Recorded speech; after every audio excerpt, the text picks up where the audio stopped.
à tous. Vous êtes très certainement, comme nous tous, indignés par le massacre qui a été perpétré au cœur de la rédaction de Charlie Hebdo. Sachez qu'il sera question de ce triste sujet d'actualité dans ce journal.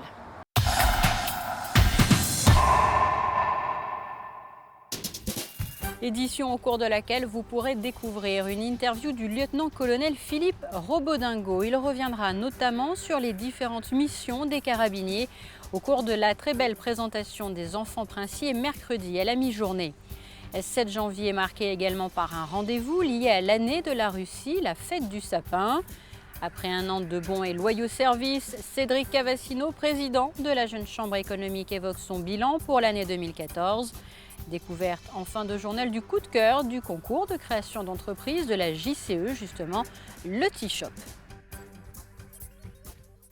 Je ne partage pas vos idées, mais je me battrai jusqu'au bout pour que vous puissiez les exprimer. Voici en substance l'une des célèbres phrases de Voltaire, l'un des philosophes des Lumières, qui 3 siècles plus tard est bien tristement d'actualité. Les assassinats de 12 personnes, journalistes, dessinateurs et policiers dans la capitale mercredi ont provoqué une vive émotion dans le monde entier. Nous vous en parlions au cours de notre précédente édition.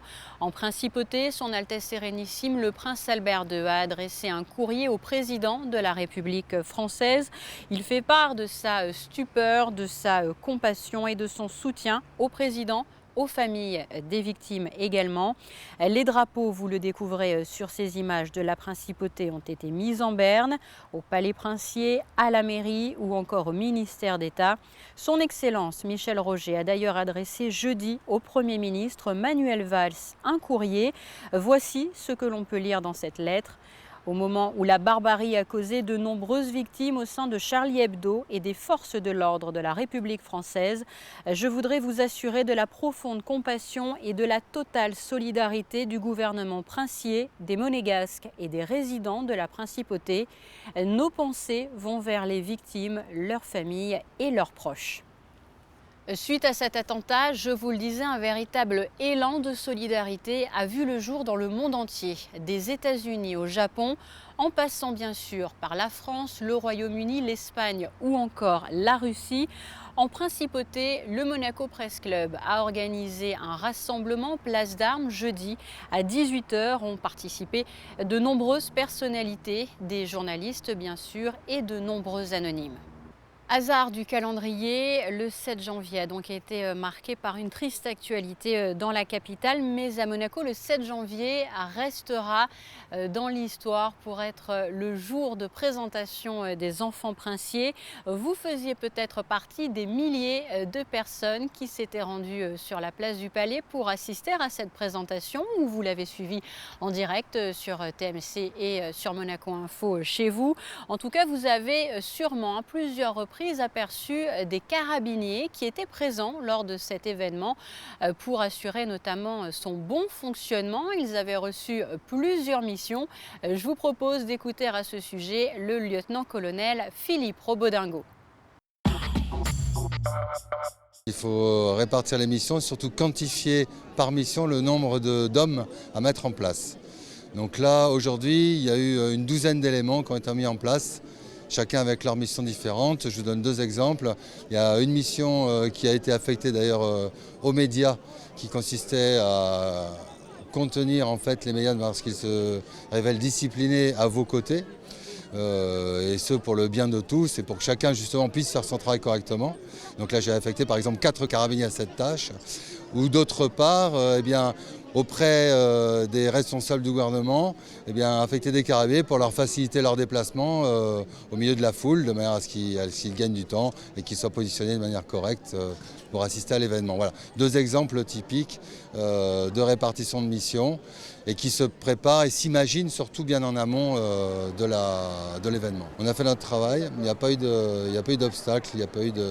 Non, ça a été fluide, voilà, je crois que c'est la conclusion générale de l'événement, ça a été fluide, agréable, bon enfant, c'était une belle cérémonie, bel événement.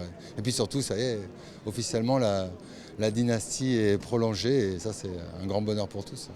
Voilà, et sachez qu'à l'issue de ce journal, vous pourrez justement retrouver un magazine consacré aux carabiniers qui avait organisé un stage afin de faire découvrir aux jeunes la découverte de leur métier. Nous vous en avons parlé à plusieurs reprises sur Monaco Info.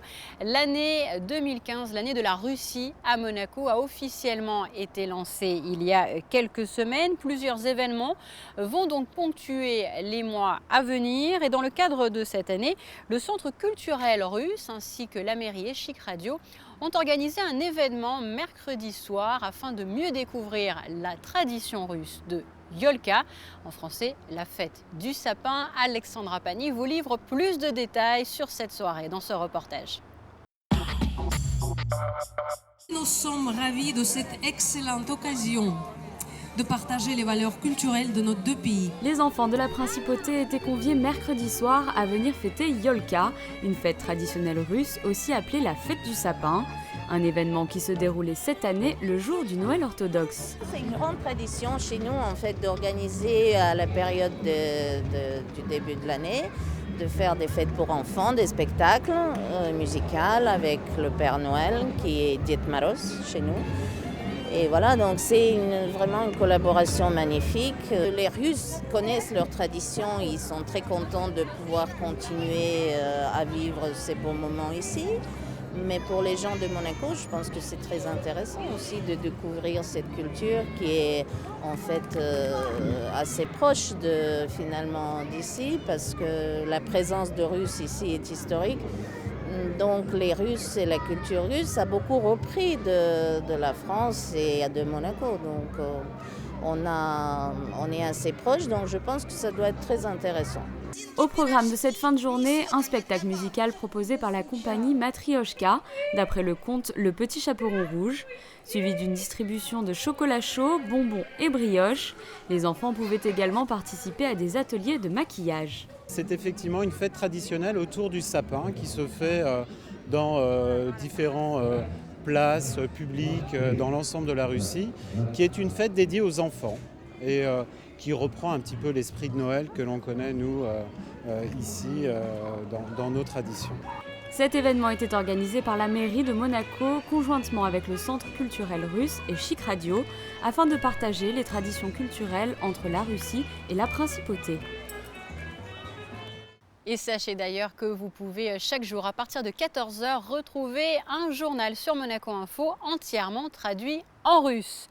Nous l'avions rencontré l'année dernière, quelques jours après sa nomination en tant que président de la Jeune Chambre économique de Monaco. Après un an d'exercice, Cédric Cavassino est arrivé à la fin de ce mandat en ce début d'année. Lors donc du bilan, Alexandra Pani l'a rencontré à cette occasion. La Jeune Chambre économique de Monaco a fêté son 50e anniversaire en décembre 2013. Après un demi-siècle d'exercice en principauté, la nouvelle équipe, dirigée par Cédric Cavassino, souhaitait apporter un souffle nouveau pour 2014. Aujourd'hui, il est l'heure pour le président sortant de dresser un bilan de cette année écoulée. C'est une année qui est passée extrêmement vite et extrêmement rapidement pour moi.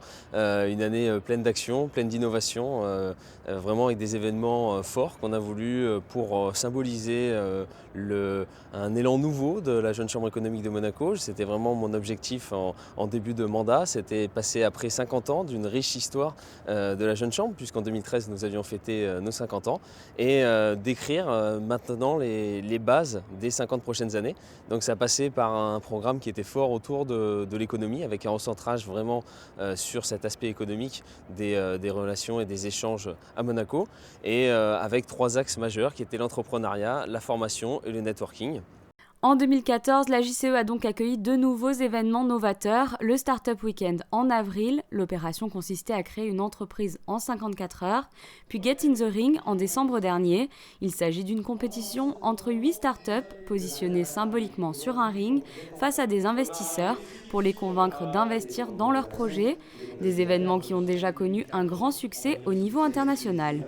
Startup Weekend, c'est un concept qui est américain, qui est soutenu par la fondation Kaufman, qui dans le monde œuvre pour favoriser l'entrepreneuriat pour les jeunes. Et Get Into Ring, c'est un concept néerlandais qui a été exporté dans le monde entier dans les années qui ont suivi sa fondation en 2009.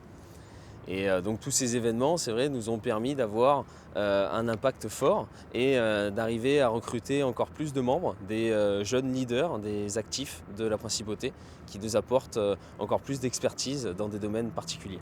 C'est donc le 15 janvier qu'aura lieu la passation de pouvoir officielle. C'est une année qui a été très chargée pour moi, mais extrêmement enrichissante sur un plan personnel et professionnel. Et donc pour le 15 janvier, c'est une cérémonie qui permettra de faire une passation effective entre donc mon successeur David Sirour, qui sera le président 2015, et moi-même. Et ça sera aussi l'occasion de mettre à jour le projet et le programme de l'année 2015 qui sera dans une continuité de l'année 2014 puisqu'on a vraiment souhaité continuer sur les mêmes actions pour avoir encore plus d'impact et donc pouvoir permettre de consolider ces événements qui ont été novateurs cette année. Prochain rendez-vous pour la Jeune Chambre économique de Monaco le mercredi 21 janvier pour un business happy hour spécialement consacré à la remise des prix du trophée Inter-entreprise et administration monégasque. Restons encore un petit peu avec la Jeune Chambre économique de Monaco puisqu'elle avait levé le voile il y a quelques mois sur les lauréats du concours de création d'entreprise 2014. Un coup de cœur avait été décerné au projet de Sharon Eastwood, le projet du Tea Shop. Ce projet s'est depuis concrétisé dans le quartier de Monte-Carlo où nous nous sommes rendus. Quelques jours après les résultats du concours de création d'entreprise 2014, le 20 décembre dernier, le Tea Shop ouvrait donc ses portes place des Moulins. Le terme de commerce ne suffit pas pour décrire cette toute nouvelle enseigne en principauté. Il s'agit d'un véritable concept, une invitation au voyage dans le monde de thé venu d'Extrême-Orient principalement. Le thé, l'une des passions de Sharon Eastwood. Ça fait une bonne dizaine d'années que je me suis passionnée pour le thé, des thés parfumés pour commencer. Et après, c'est vrai que j'ai vite évolué vers des oolongs, des thés d'origine, des thés japonais. Ça part d'une passion pour la boisson en elle-même et après pour la culture japonaise, la culture chinoise. Le Tea Shop, un concept store que la propriétaire avait en tête depuis un petit moment, la concrétisation d'un rêve pour elle.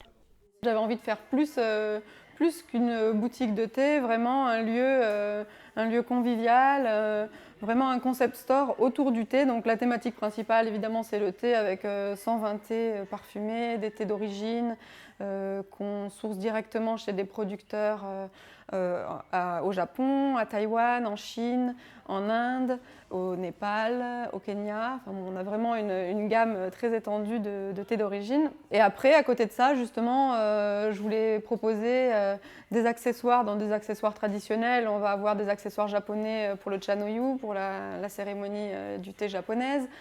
Des accessoires pour le gongfu-cha, qui est l'art de boire le thé à la chinoise, dans des toutes petites théières en terre de Yixin. Et donc après, pour finir, justement, parce que bon, le thé c'est bien beau, mais il faut aussi pouvoir le déguster, en fait on va ouvrir à partir de janvier le bar à thé, donc l'espace bar à thé, où on pourra consommer tous nos thés, découvrir notre carte de thé, notre sélection.